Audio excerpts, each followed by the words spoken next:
Моторт завь голын урсгал давуу 4 км 500 м замыг 3 минутанд туулав. Урсгалын хурд нь 6 м/сек байсан бол моторт завны тогтмол усанд явах хурдыг олоо. За 4 км 500 м гэдэг бол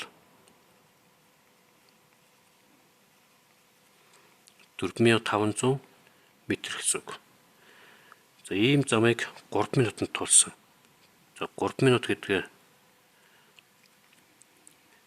секунд руу шилжүүлвэл 3-ыг үржих нь 60 секунд. 1 минут бол 60 секундтэй тэнцдэг. Тэгэхээр 180 секунд гэсэн үг.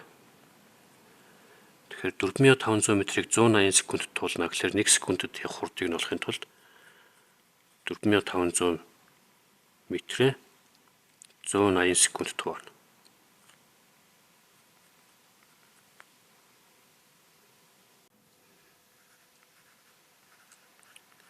Харин 5 м/сек гэж гарч ирнэ.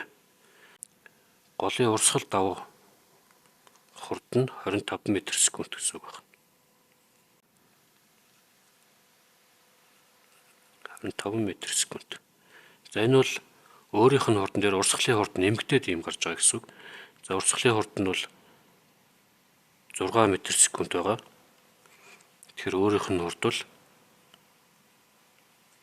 ийм байх ёстой. За энэ хурд нь бол мэдээж хэрэг 25 м/сек-ээс хасах нь урсгалын хурд буюу 6 м/сек.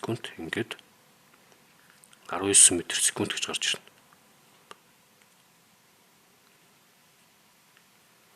Өөрөөр хэлэх юм бол өөрийнх нь хурд 19 м/сек. Тэгээд урсгалын хурдны 6 м/сек нэмэгдээд 25 м/сек-ийн хурдтайгаар урагшилсан гэсэн үг байна.